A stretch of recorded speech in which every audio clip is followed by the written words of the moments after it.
Tawag sa pagsamba. Ito ay matatagpuan sa Aklat ng Mga Awit 90 verse 1 to 6, 13 to 17. Panalangin ni Moises, ang lingkod ng Diyos. Panginoong namin Diyos, Ikaw ang aming tahanan. Buhat pa ng simulang lumitaw ang aming angkan. Wala pa ang mga bundok, hindi mo pa nilalang, hindi mo pa nililikha itong buong daigdigan. Ikaw noon ay Diyos niya, pagkat ika'y walang hanggan. Yaong taong nililikha mo ay bumabalik sa alabok. Sa lupa ay nagbabalik kapag iyong iniutos. Ang 1,000 mga taon ay para bang isang araw. Sa mata mo, Panginoon, isang kisap mata lamang. Isang saglit sa magdamag na ito ay dumaraan. Mga tao ay pumapanaw na para mong winawalis. Parang damong sa umagang tumutubo sa panaginip. Parang damong tumutubo, may taglay na bulaklak. Kung gumabi nalalantat, bulaklak ay nalalagas. Hanggang kailan pa ba, Yahweh, ang ganitong kalagayan? Parang awa mo na, mga lingkod mo'y iyong tulungan. Kung umaga'y ipadama iyong wagas na pag-ibig, at sa buong buhay namin may galak ang aming awit. At ang aming kahirapan, palitan mo ng ginhawa. Singhaba rin ng panahon ang ipalit na ligaya. Ipakita sa lingkod mo ang dakila mong gawain. At sa sunod naming lahi, ipadama ay gayon din. Panginoong namin Diyos, kami sana'y pagpalain. Magtagumpay nawa kami sa anumang aming gawin. Magtagumpay nawa kami.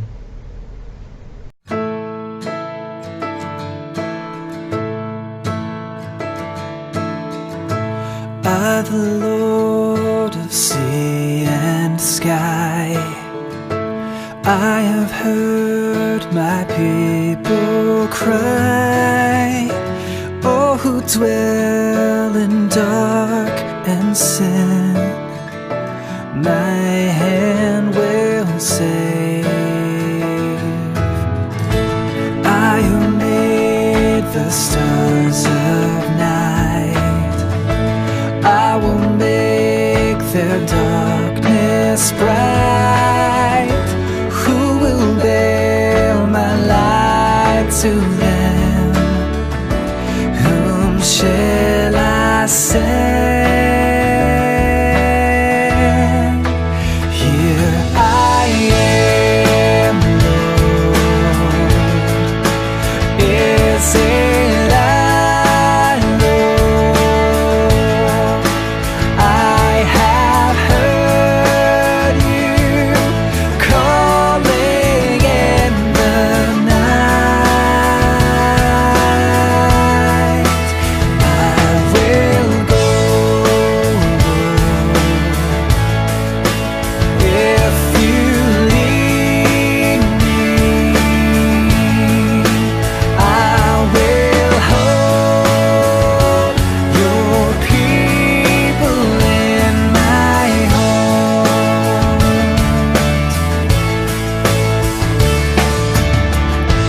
I, the Lord of snow and rain, I have borne my people's pain.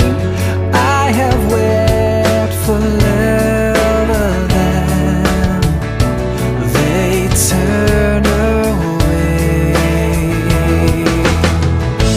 I will break their hearts of stone, give them hearts for love alone. I will speak my words to them. Whom shall I send? Here I am, Lord. Is it I, Lord?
I have heard you calling in the night.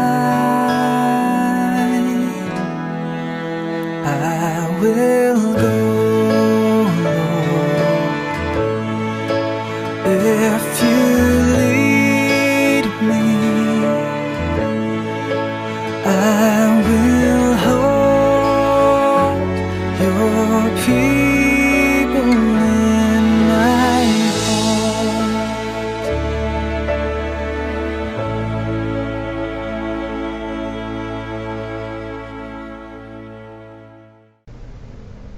Tayo po ay manalangin.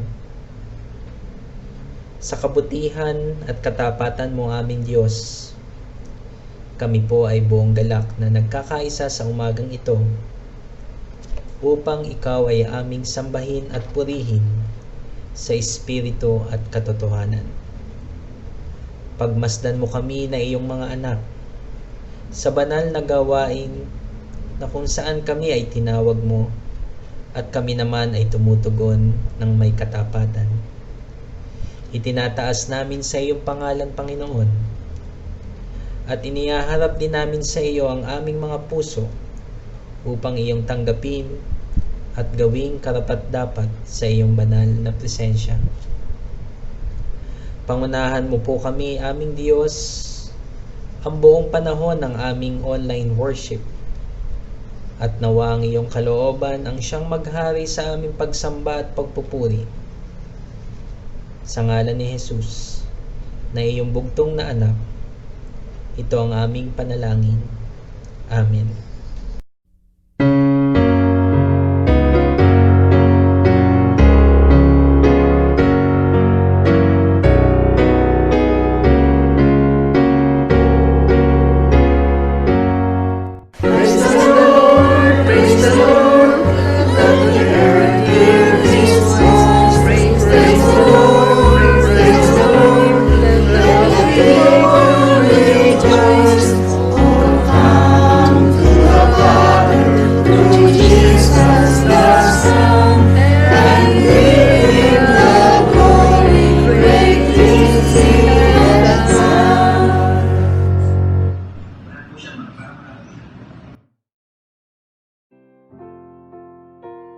Ako ay sumasampalataya sa Diyos na lumikha.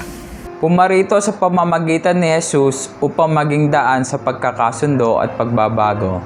Na siyang gumagawa sa aking buhay sa pamamagitan ng Espiritu Santo. Ako'y nagtitiwala sa Kanya. Ako'y tinawag niya sa kanyang iglesia upang ipagdiwang ang kanyang presensya. Umibig at maglingkod sa kapwa.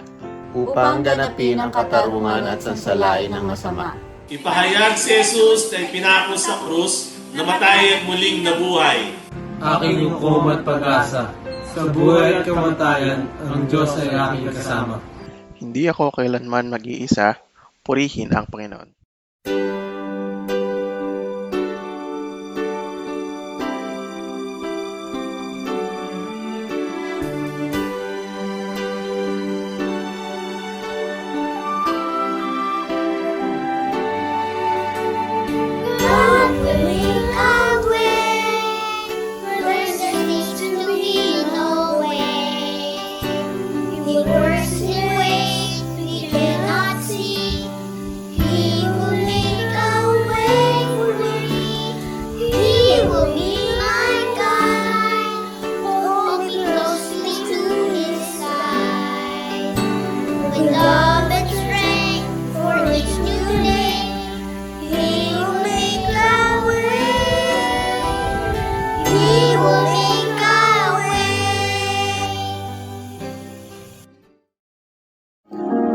Kagalakan namin, Panginoon, na maranasan ang dakilang pribilehyong muli sa umagang ito sa pagsamba at pagpupuri na kami ay narito sa iyong banal na presensya upang ipahayag ang aming mataas na pagkilala na may paggalang sa iyo pong kabanalan, sa iyong kadakilaan.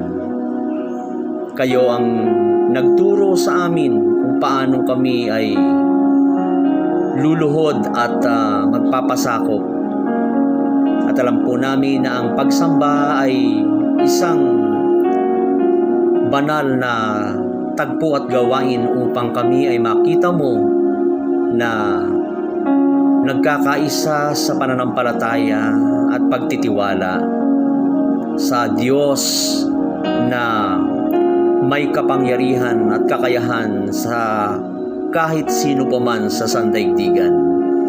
Ikaw lamang, Panginoon, ang amin pong Diyos na papupurihan at itataas at amin pong dadalanginan upang idulog ang aming mga tanging kahilingan sapagkat gumagaan ang aming kalooban, pumapanatag ang aming pong mga isipan at nagkakaroon ng katiyakan ang buhay naming ito na mayroong pong pag-asa sapagkat laging bukas ang iyong habag at kalinga upang kami pakinggan sa amin po mga daing at mga dalangin. Panginoon, amin pong ipinasisiyasat sa iyo ang aming mga puso. Kami, Panginoong Diyos, ay tingnan mo sa aming kaibuturan ng aming mga pagkatao. Nalalaman mo at wala kaming maililihim sa iyo. Sa mga sandaling ito, Panginoon, kami ay linisin nga sa mga karumihan.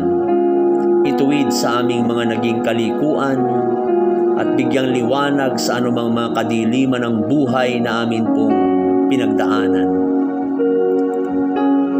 Ito po, Panginoon, ang magiging katiyakan na kami ay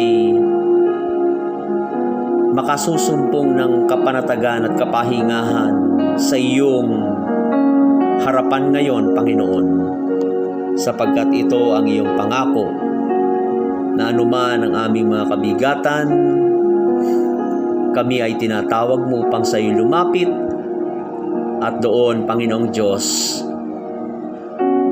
ang gawad mong kapanatagan at kapayapaan ay aming mararanasan. Patuloy po namin, Panginoon, na pagpapakumbabang idinudulog sa iyo ang amin pong mga kalagayang pisikal sa panahong ito na kami, Panginoong Diyos, ay patuloy na nakikibaka sa hamon ng panahon sa kalusugan ng dulot ng COVID-19. Sa mahaba na ring panahon, subalit nananatili ang banta. Kaya po ang panalangin namin din nagpapatuloy. Pakaingatan kami, Panginoon, at balutin mo kami ng iyong pag-iingat at ng iyo pong kalakasan upang ang presensya mo ang siyang magligtas sa amin sa anumang posibleng pinsalang idulot sa amin ng pandemya ng sakit na ito ng COVID-19. Panginoong Diyos, bagamat lumuluwag ang mga patakaran sa aming paligid at pamayanan,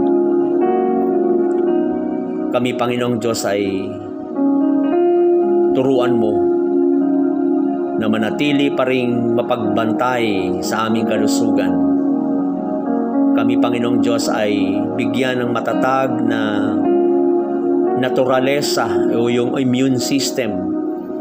Ito po ang aming tanging pag-asa at kalakasan upang kami po, Panginoon, ay makapatuloy sa aming mga gawain.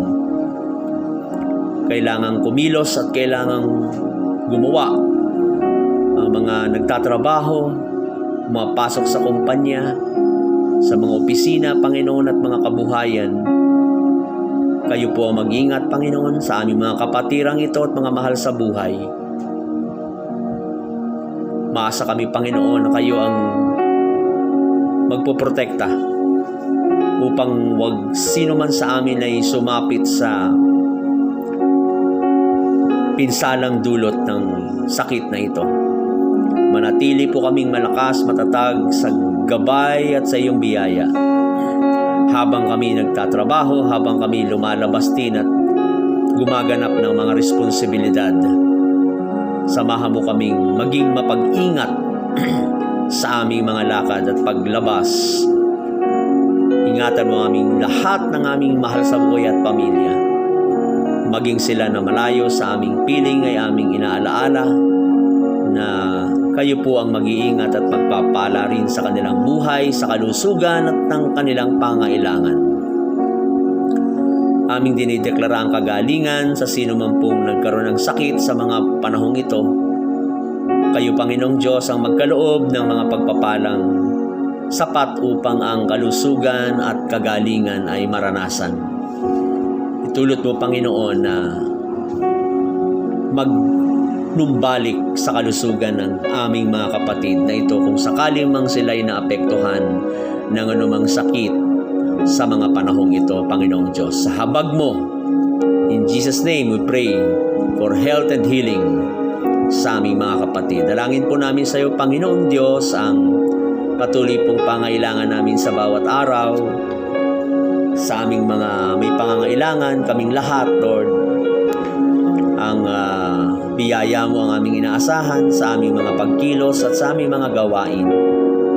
Kayo na po, Panginoon, sa iyong mapagpalang kamay ay makasumpong kami ng sapat na pagpapala at hindi, Panginoon, kami kukulangin sapagkat nagtitiwala kaming kayo po ang provider, tagapagbigay ng biyayang aming kailangan sa bawat araw. Panginoon, pagsamot dalangin din namin sa iyo ang patuloy na kalakasan ng aming buhay espiritual. Hayaan mo po ang iyong mga salita at mga pangako ay lagi po naming maalaala. Isabuhay ang kinin at amin pong madamang nagtatagumpay at nagaganap ito ayon sa iyong mga pangako at salita. Samahan mo kami, Panginoon, na magsikap sa amin pong mga panalangin, pagbubulay ng iyong salita, pakikibahagi sa mga gawaing online, sa aming iglesia o sa iba pang mga maaari namin pong matutunang mga programa, mga napapanood, mga anumang pagtatanghal sa internet, sa online na kaparaanan. Lord, kayo po ang siya magbigay sa amin ng pagsisikap na ito'y aming maisakatuparan. Panginoon, dalangin po namin sa iyo ang amin pong online ministry, kasangkapanin mong patuloy kung hanggang saan at kailan po namin ito maisasagawa. Hayaan mo pong kayo ang siyang magbigay sa amin ng patuloy na kalakasan na ito ay aming maisakatuparan. Ang iyong mga anak, gamitin mo at kaming lahat na magkaisa at magkatulungan na lalo pang pagbutihin ang online ministry. Kasama na po ang mga care groups ng bawat lay org.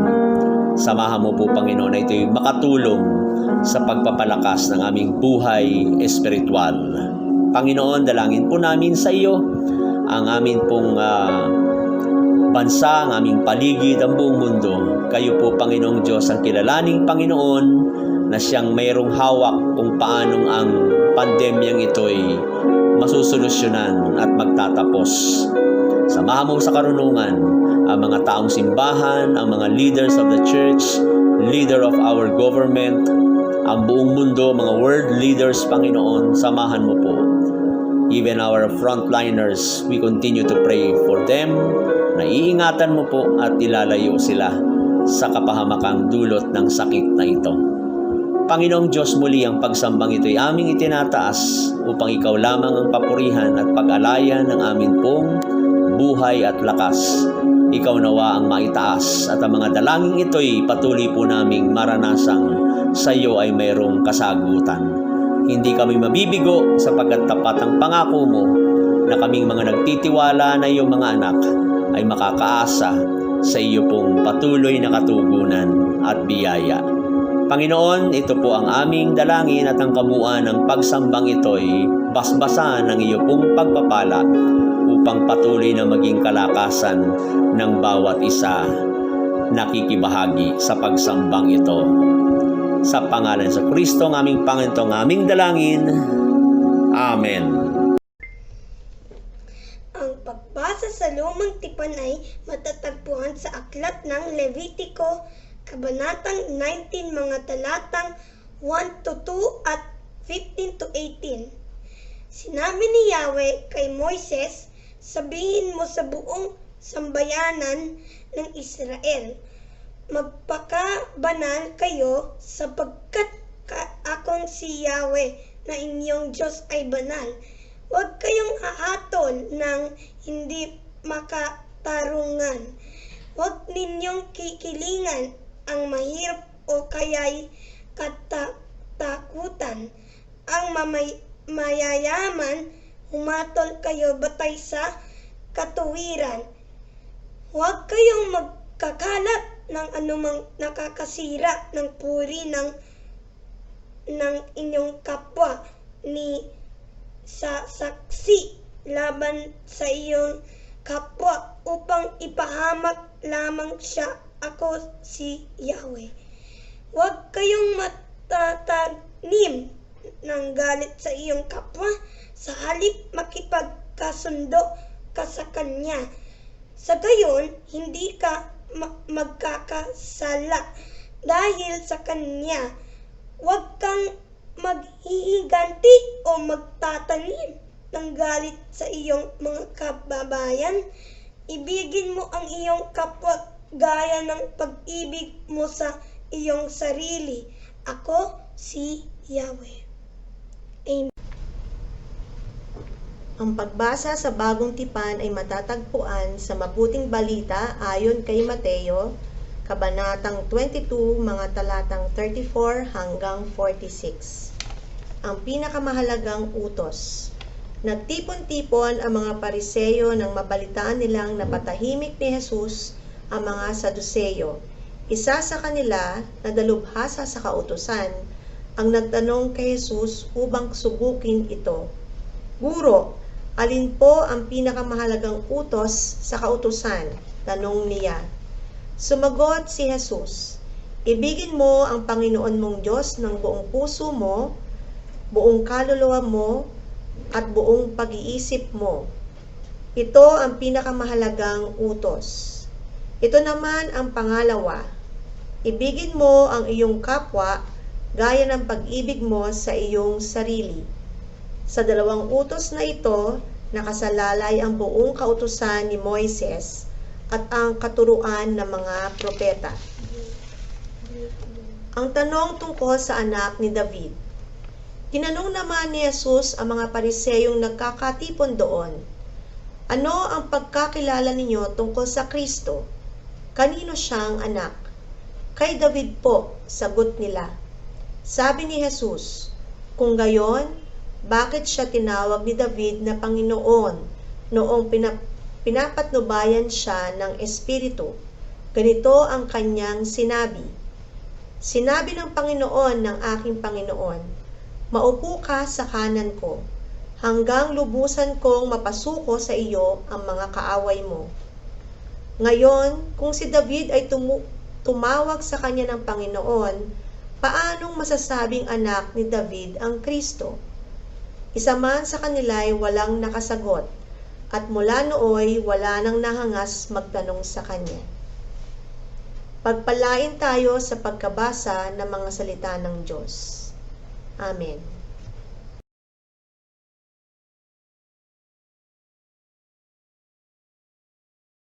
Thy word is a lamp to my feet and a light unto my path.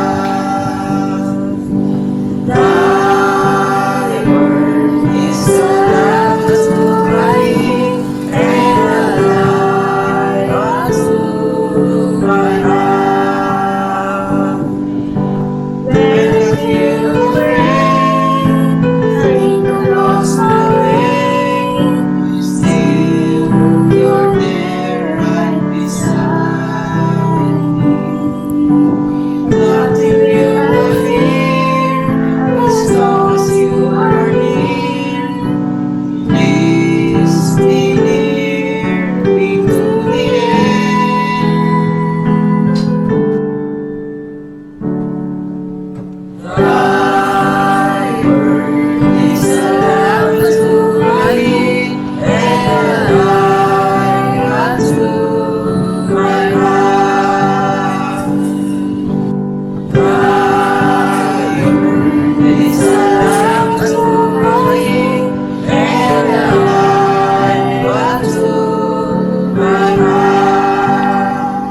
Kanya pinupuri ka namin.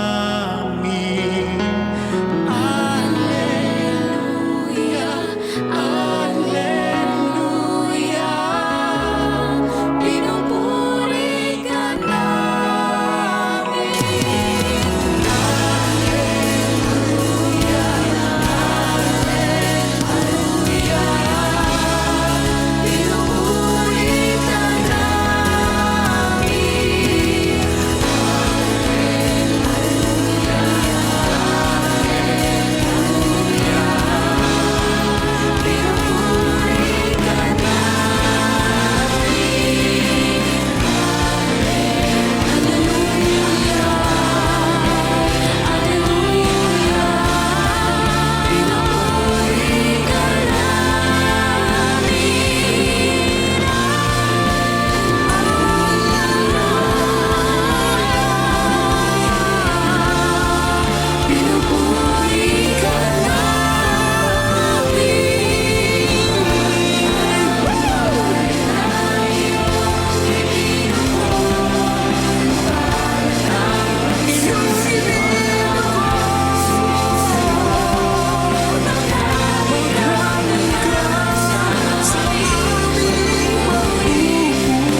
God bless you morning. Muli po ang Panginoon sa kanyang pagpapala at biyaya ang patuloy nating nagiging karanasan sa bawat sandali, sa bawat araw na lumilipas, and especially at this moment that we are gathered together through our worship, online worship, another Sunday morning, mga kapatid. At kayo po ay patuloy kong hinahangad na nasa mabuting kalagayan. Nawa ang pagsambang ito ay makarating at maranasan natin, that we may be able to enjoy the presence of the Lord as we again commit ourselves to this holy gathering, our online Sunday morning worship. Kaya mga kapatid, pagpapala at kapayapaan ang sumahating lahat at tayo po ay magsama-sama sa kanyang salita at pagbubulay ng kanyang mensahe na nais dalhin sa umagang ito. Tayo po ay manalangin. Panginoon, kayo po ay aming itinataas at pinupuri at amin pong inaasam na kayo ang siyang magparanas ng iyong salita upang ito'y maging buhay, maging relevant, maging useful, at mabisa naming kasangkapan sa pagharap namin sa lahat ng hamon ng buhay. Kayo po, Panginoong Diyos, ang magbigay sa amin ng puso at isipang bukas upang kami maging sisidlan ng pagpapala ng iyong makapangyarihang mensahe, aral sa umagang ito. Ako po ay itago mo sa iyo pong kapangyarihan at ang bawat isang nakikinig ay patuloy mo pong pagpalain ng kalakasan, ng inspirasyon, ng pagtatagumpay ng buhay sapagkat mayroon kang inihandang pagpapala na pagsasaluhan namin sa umagang ito. Muli, Panginoong Diyos, sa inyo ang papuri at pasasalamat sa tanging pangalan ni Jesus. Amen. Kayo po ba'y naniniwala, mga kapatid, na ang bawat araw na lumilipas ay mayroong measurement o mayroong panukat or may pagsukat sa bawat disiplina o sa bawat parte ng ating buhay sa bawat araw? Naniniwala po ba kayo na mayroong measurement, sinusukat ang ating bawat kilos at paggalaw sa bawat araw? Minsan hindi lang natin namamalayan, pero we live by the principle of measurement in all aspects ng ating buhay sa day-to-day natin pong pamumuhay. Okay, kung hindi po kayo aware, ganito lang ibig kong sabihin. Halimbawa, pag tayo po ay sa medisina, inom tayo ng gamot, kailangan natin ng measurement. Tama po ba? Para yung exact dosage at marating natin yung purpose ng pag-inom natin na tayo po'y gagaling. Hindi pwedeng less, hindi naman pwedeng over yung dose, dapat may sukat. Sa pagluluto, bagamat alam natin, tinatansya natin, pero ang talagang tumpak, merong sukat sa pagluluto. Kaya nga yung mga gustong mag-aral, alam nila na meron pong exact measurement. Kung gaano karaming asin, patis, seasoning, gaano karaming laman, karne, manok, basta sa kahit anong niluluto natin, tubig, etc. So, tama po ba? Alam nyo na. Baka nakakalimutan nyo lang. Day-to-day yan, mga kapatid. Saan pa? Bawa sa ating, ngayon po, COVID, di ba? Lagi, anong ginagawa sa atin kapag papasok ka sa mall? Sine-check yung body temperature. Panukat din yan. Merong standard body temperature. Dahil pag hindi ka napasok dun sa normal, nakakanerbiyos. Yan ang sinasabi natin, mayroong measurement. May panukat sa bawat araw ng kilos at galaw natin. Kahit naman sa mga tayo may sasakyan, nagmamaneho, diba, meron tayong sinusunod na measurement. Ang gulong ng sasakyan, mayroong sukat yan. Diba? Pagtatakbo ka ng Manila, alam mo yung sukat ng fuel mo. Diba? Kailangan tama yung gasolina mo para tansyado mo. May sukat yan. So, sa lahat mga kapatid, hindi ko na iisa-isain, pero marami po yan. Marami tayo sa opisina, meron tayong mga standard na mga measurement para po sa maayos nating pagtatrabaho. Kaya nga ini-evaluate tayo batay doon sa panukat na isinet ng isang kumpanya o opisina. Okay? Kung naabot natin o hindi.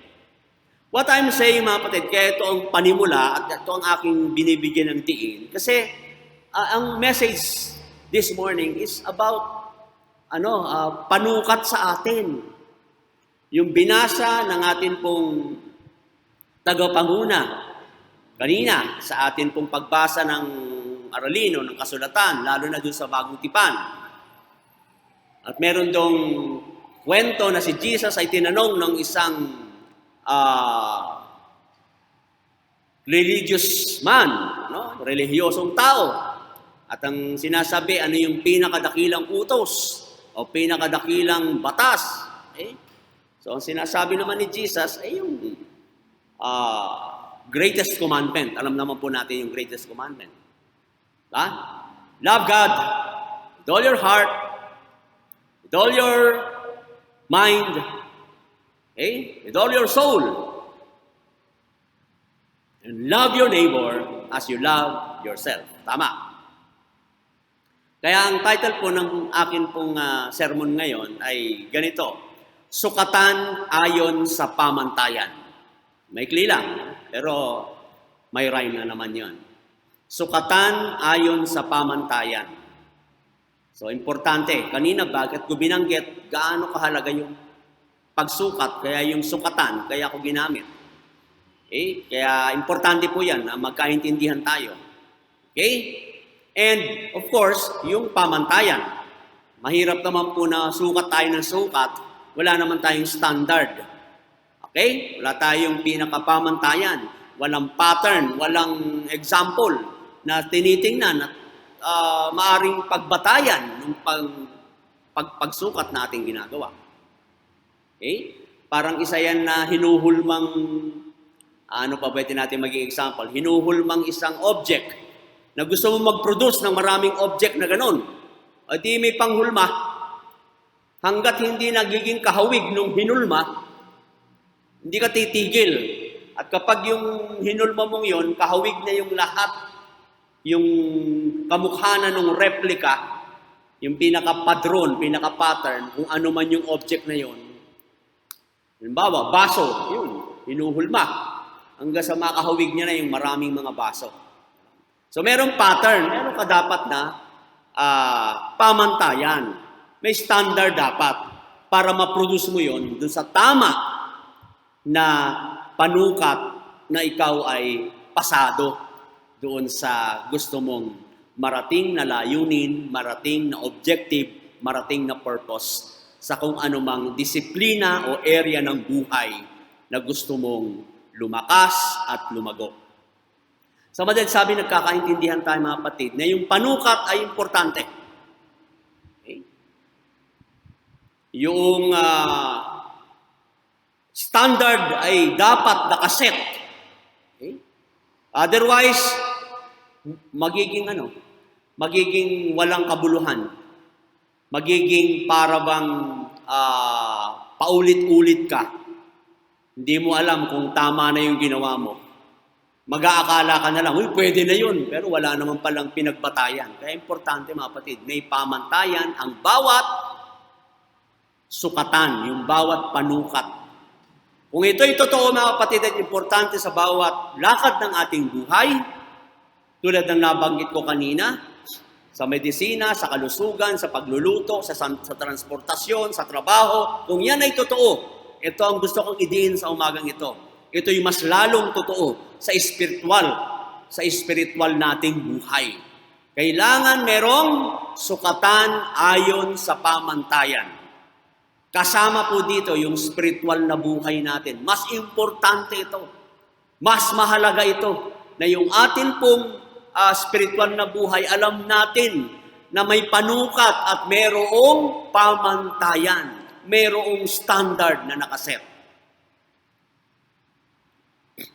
At alam natin kapag pinag-usapan natin ito, ang tangi lamang pamantayan niya na yung pamantayang kanino nanggaling? Nanggaling sa'yo? Nanggaling sa akin? Nanggaling sa kahit kung kaninong grupo o kung sino man na mga organisasyon, yun ba ang ating pamantayan? Ang pamantayan ay isa lang, galing sa ating Diyos. At ito yung binabanggit nating alin? Dalawang pinakadakilang kautusan. Na nabanggit ko sa inyo kanina, ibigin mo ang Diyos ng buong puso, buong kaluluwa, at buong pag-iisip. At ibigin mo ang iyong kapwa, gaya ng iyong sarili. Yan, mga kapatid, ang pamantayan. At tayo'y susukatin kung ito'y ating nagagawa, kung ito'y atin pong ipinamumuhay sa bawat araw. Nais ko lang banggitin mga kapatid, yung ilan sa mga binanggit dito, yung ibigin mo ng buong puso, ano pa? Ibigin mo ng buong kaluluwa, ibigin mo ng buong pag-iisip ang Diyos. Love God. At yan po ay importanteng maunawaan natin. Pag sinabing love, mga kapatid, hindi ito yung mababaw na pinag-usapan. Alam niyo po sa mga Hudyo, pag sinabing love, hindi lang emosyon. Pag sinabing love, hindi lang basta puso. Hindi lamang yung bastang damdamin. Sa kanila po, pag sinabing love, ito'y napapaloob yung buong pagkatao mo. Pag sinabing love. Tayong mga batid, sa panahon ngayon, pag sinabing love, yung kilig moment lang ang alam natin pag sinabing love, di ba? Yung kilig factor. Pero hindi ito katulad noong mga panahon ng Hudyo. Malalim po sa kanila pag sinabing love. Kaya ito ang binigay ng Diyos nung nagtatanong yung matalinong tao, yung Pariseo. Okay? Ano raw yung greatest na utos? Pinakamahalaga sa lahat, tinatanong si Jesus. Para lamang hulihin siya. Hindi naman nagtatanong yun dahil marahil hindi niya alam Gusto lang nilang si Jesus ay matrap. Anyway, ang sagot ni Jesus, love God. At pag sinabing love, ulitin ko po, hindi ito yung basta emosyon. Hindi yun basta affection. Hindi basta feelings. Ito po ay yung buong pagkatao ng isang tao when we talk about love. According to the Jews, to the culture of the Jewish people back in the days of Jesus. Kaya yun ang binanggit niya. Ibigin mo ang Diyos una sa lahat. Buong puso, buong kaluluwa, buong pag-iisip. At sa kanila, hindi po ito hiwa-hiwalay sa mga Hudyo. Dahil nga yung isip, kaluluwa, puso, ito ay describe ng the whole being, yung buong pagkatao. Kaya yun po yung maliwanag nating maunawaan sa konteksto ng mga Hudyo. Hindi yan mga separate na mga kaisipan na yung puso, isip, at yung kaluluwa. All in one na tinitreat nila yan dahil yan ang sangkap. Yan. Yan yung kabuuan ng personality, ng whole being, ng isang tao. Diba ikaw? You are a living being because you have heart, mind, and soul. Yan ay galing sa Diyos. At ito po mga kapatid, na gusto kong dalhin dito, na yung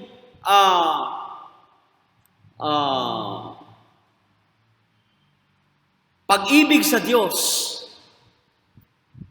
ay dapat po nating makita kung paanong ito ay nanggagaling sa kalooban ng tao. Yun po yung starting point. Yun yung panimula. From the inside out. Loving God is from the inside and out. Kuha niyo po. Bakit inside? Ano ba yung heart? Ano ba yung mind? Ano ba yung soul? Yan yung mga bagay na sangkap ng tao saan? Galing sa loob. Galing sa kalooban. Even yung strength na binabanggit dito, galing sa loob.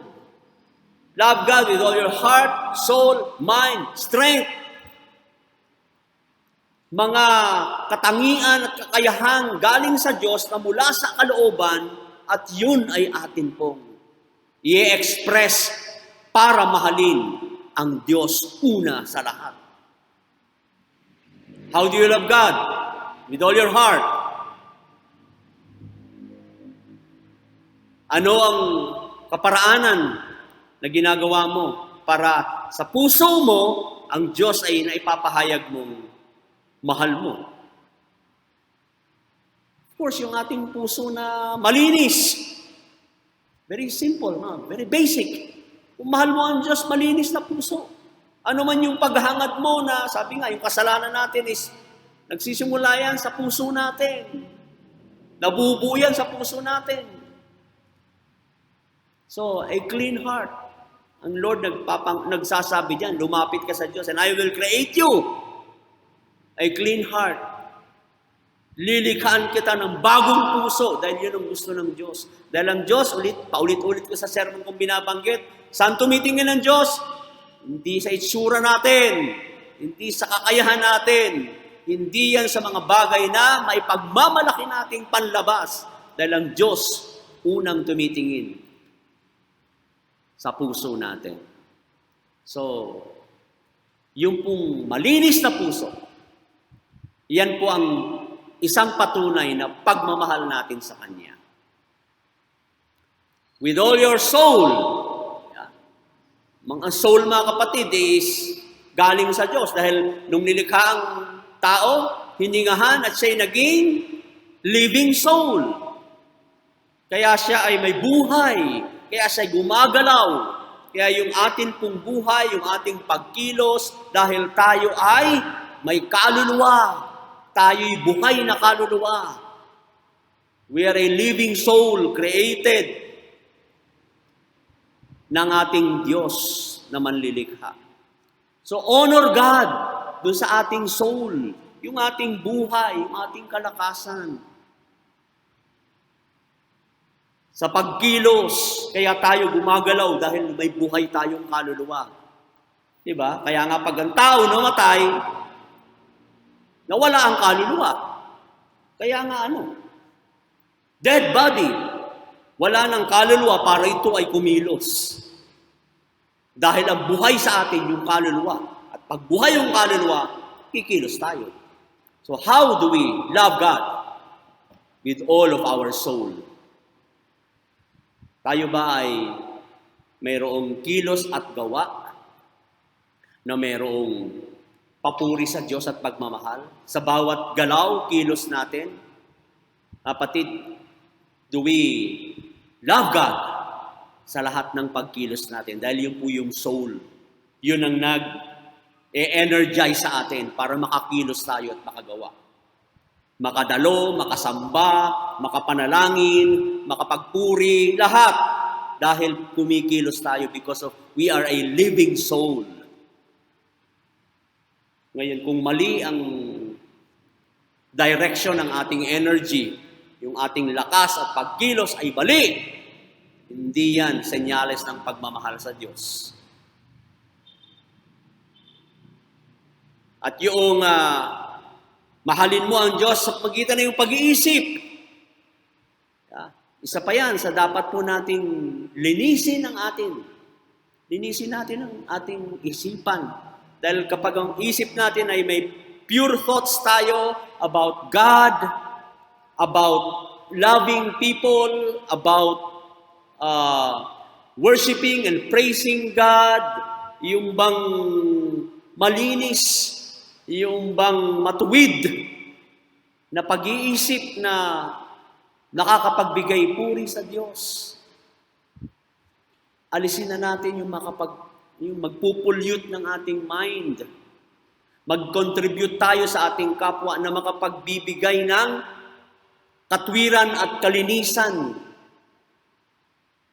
Kaliwanagan ng isipan. I-contribute po natin ito mga kapatid because this is what we call loving God with all our minds.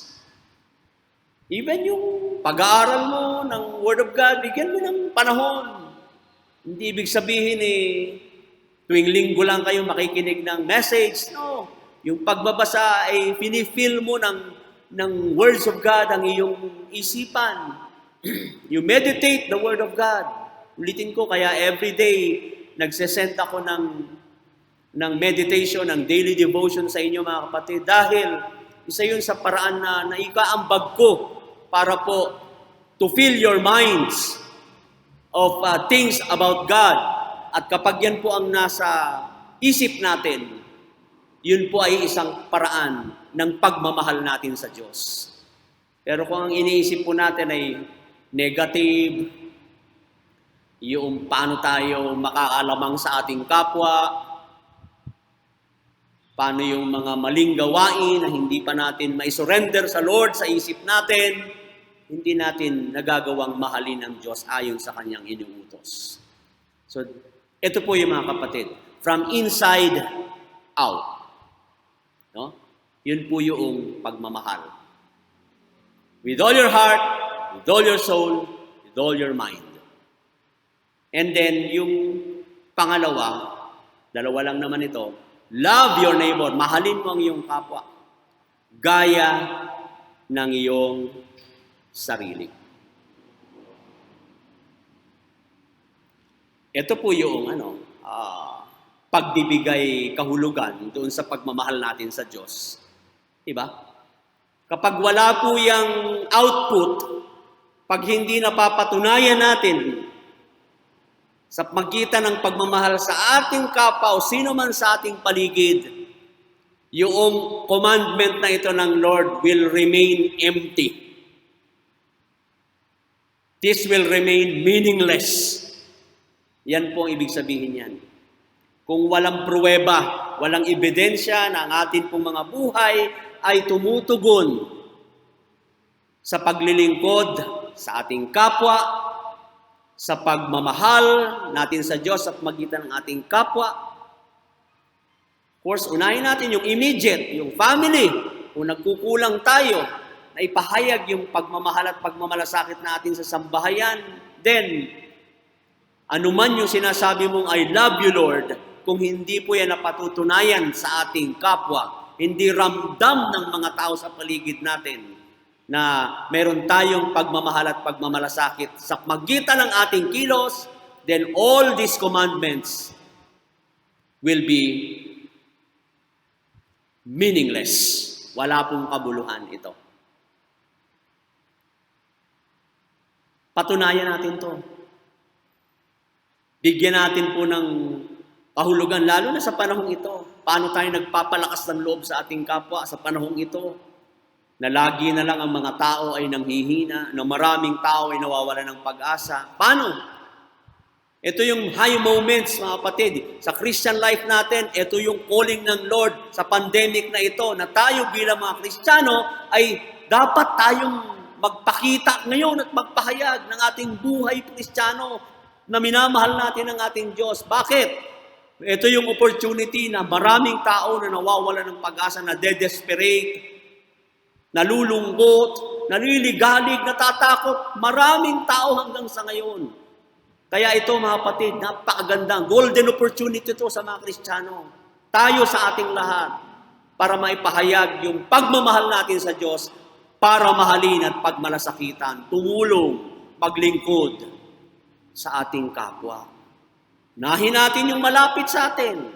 Then mag-expand tayo sa mga kamag-anak, kaibigan, kapitbahay. Wala namang katapusan po yan eh. Kahit sa kaninong tao. Magsimula na sa'yo. Kontakin mo, i-PM mo, i-text mo, tawagan mo, yung mga bagay. Sabi ko nga, yung pinaka-simple, yung sineshare ko sa inyong daily devotion, i-share nyo rin. Hindi nyo alam kung anong klaseng impact noong message ng Lord na mababasa ng sino mang kaibigan ka, mag-anak nyo. Kapatid, isa lang yun. Marami pang mga pagkilos. Kaya dapat ko lang tuwid, mga kapatid, na yung kanina, from inside out, ito naman, from outside in. Bakit from outside in? Kasi, dapat yung pagmamahal at pag-ibig natin at pagmamalasakit sa ating kapwa, mula sa atin, una nating nare-recognize yan galing sa Diyos. So from us, from outside, recognizing God. Kasi hindi naman pwede tayong pagsimula ng pag-ibig eh. Hindi. Kaya tayo umiibig. Anong sabi sa Bible? God loves us first. Kaya tayo umiibig kasi inibig tayong una ng Diyos. Kaya tayo natutong umibig. Diba? Pero wala yung pag-ibig ng Diyos, wala rin yung kabuluhan. Kaya kahit anong gawin mong kabutihan, kahit anong gawin mong pagmamahal, pagmamalasakit, kung hindi yan nire-recognize mong galing sa Diyos, pagmamahal mo sa Diyos, wala rin pong kahulugan ito. Yan lamang yung mabubuting gawa na ginagawa ng maraming tao na nagkakawang gawa, although nakakatulong. Pero ang sinasabi po natin dito, hindi yan galing sa'yo. Pag ginawa mo yung kabutihan, i-recognize mo ang Diyos. Bakit? Galing yan sa kanyang pamantayan. At ano yung pamantayan niya? Love God first and love your neighbor as you love yourself. Okay? So sa ganito pong paalaala mga kapatid, makita natin kung paanong ang pamantayan ng Diyos ay dapat nating sundin sa ating buhay. Kung paanong tayo ay makapamumuhay na may paglago, katatagan, pagtatagumpay, lalo na sa panahong ito, na may pagsubok at may malaking hamon tayong kinakaharap sa ating mga buhay. Mga kapatid, kung hindi pa sapat ang lahat ng ito, ang Lord na ang aking hinihingan ng karunungan para punan at punuin pa ang malawak na kahulugan ng kanyang utos, ng kanyang hamon dito po sa pamantayan na ito. Salamat dahil may sukatan ang pamantayan at ito'y hindi galing sa atin, kundi galing sa ating Diyos. Ang Panginoon magpala at magpalago ng kanyang salita sa buhay ng bawat isa sa atin. God bless you morning at patuloy ko pong idinideklara ang pag-iingat, pagpapala ng Panginoon sa bawat tagpo at pagkakataong tayo nagkakasama-sama sa kanyang mga makapangyarihang mga salita. Muli, mga kapatid, mabuhay tayong lahat at patuloy tayong lumago sa hamon ng kanyang salita, ang ating pananampalataya at ang ating paglilingkod. Sa pangalan ng Ama, ng Anak at ng Espiritu Santo. Amen. Tawag sa pagkakaloob. Gawa chapter 20 verse 35. Alalahaning ang salita ng Panginoong Hesus. Higit na mapalad ang nagbibigay kaysa tumatanggap.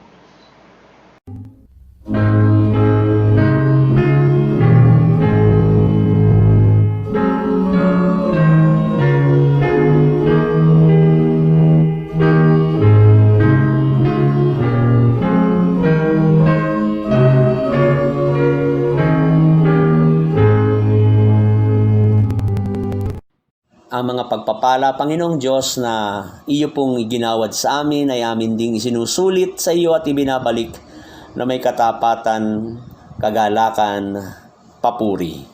Kayo ang karapat-dapat na paghandugan at pag-alayan ng mga biyayang ito. At dahil sa biyayang ito ay alam namin kami patuloy na mabubuhay sa iyong pagpapala. Nawa, Panginoon, basbasan mo ang mga handog na ito pang magamit sa iyong gawain, sa iyong iglesia, sa paglilingkod sa aming kapwa. At ang katapatan ng iyong pangako ay patuloy namin pong maranasan na kami hindi magkukulang sa mga biyayang pangako mong patuloy na itinutupad sa aming lahat. Purihin ka. Maraming salamat, Panginoon, sa lahat ng biyaya.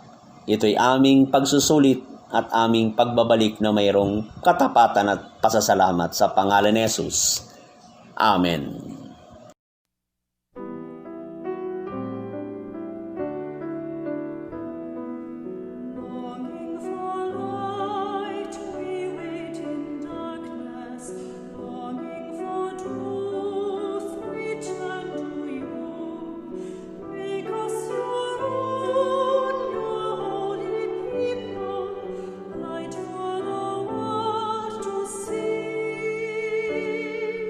Come.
Panginoon, ang aming pagsamba ay patuloy naming naranasan kayo kasama namin sa bawat yugto at bawat bahagi. Patuloy kang nangungusap at nagpapahayag ng iyong kalooban. At amin pong pinagpapasalamat na ito'y muli po naming naisagawa sa pagpapatuloy ng aming online worship service. Panginoong Diyos, ito ang tagpo at panahon at pagkakataon na kami po ay itinataas ang aming mga puso upang pasalamatan ka sa iyo pong kabutihan sa aming buhay. Tunay, Panginoon, na hindi ka nagkulang. Kayo po ang Diyos na tapat sa iyong pangako na patuloy mo itong pinatutunayan sa amin. Narito kami upang pasalamatan ang patuloy na pag-iingat na iyong ginagawa sa aming lahat, maging sa aming mga mahal sa buhay at lang lahat, Panginoon, na amin pong sambahayan. Narito man, kapiling namin o malayo sa aming piling, salamat po dahil walang sino man sa amin ay napipinsal at napapahamak. Patuloy po, Panginoong, ipapahayag namin ang pasasalamat sa iyo dahil kayo ang Diyos na gagawa at ngayon pa lang ay inaangkin namin ang marami pang pag-iingat at pagpapala mo sa aming buhay. Salamat din sa pang-araw-araw na pangailangan na nakasasapat. Alam namin, Panginoon, na may kagipitan at kahigpitan ng ekonomiya. Subalit, purihin ka sa iyo pong biyaya. Kami po'y hindi nililimot na ang mga pagpapalang kailangan namin ay dumarating, na ipagkakaloob, nararanasan namin ng may kasapatan sa bawat araw na lumilipas. Marami pong salamat sa biyayang patuloy naming tinatanggap. Kalaki pong pasasalamat sa mga nagdiwang, magdiriwang at sa ngayon nagdiriwang ng kaarawan. Kayo po ang magpala ng kanilang buhay. Kayo po ang magbigay ng patuloy pang inspirasyon na ang buhay na nadagdag ay ipaglilingkod sa iyo at isa lamang kinikilalang Diyos na siyang nagkakaloob ng buhay at lakas, walang iba kundi ikaw, aming Panginoon.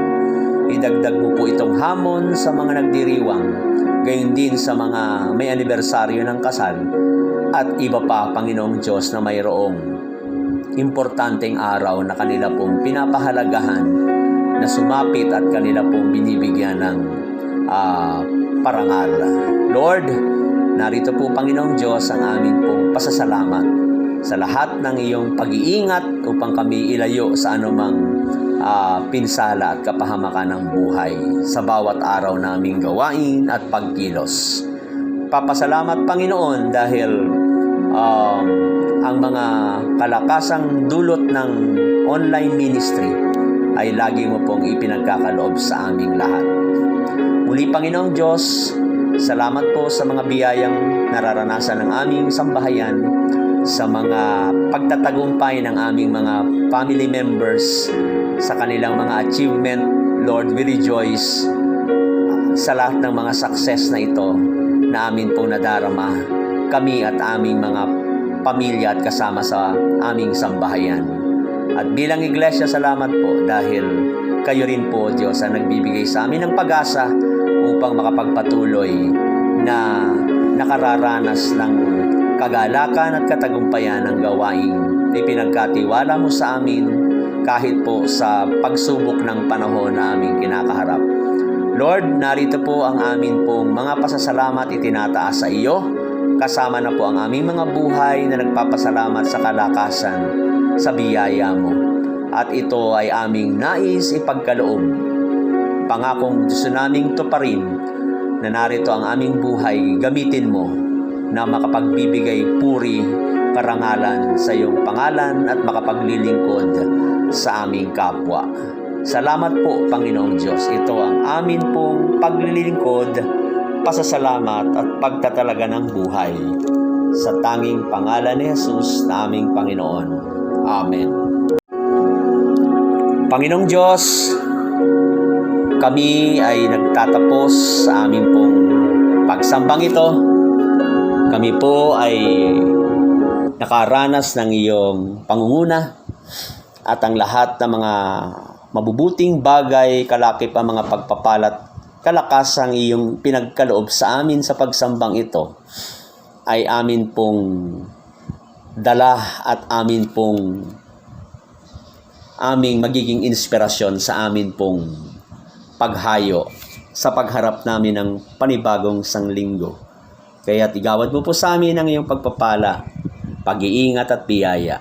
Ngayon ay tanggapin natin ang walang hanggang pag-ibig, ang patuloy na biyaya, kalakip ang pagpapatawad at pagliligtas, ang tanglaw, kaaliwan, gabay at patnubay ng ating Diyos Ama, Diyos Anak at Diyos Espiritu Santo, ang siyang manatilit sumagana sa ating buhay at paglilingkod sa lahat ng dako at sa lahat ng panahon, ngayon at magpakailanman.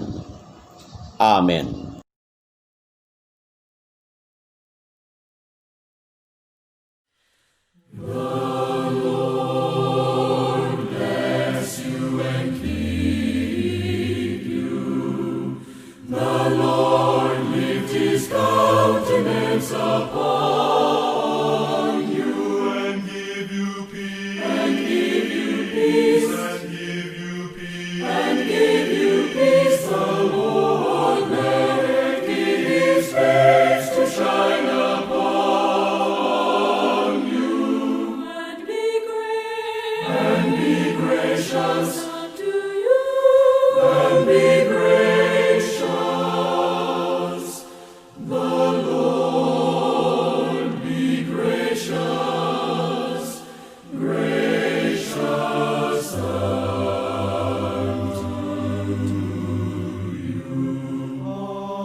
Happy birthday to you.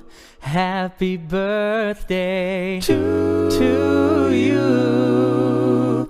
Happy birthday to you.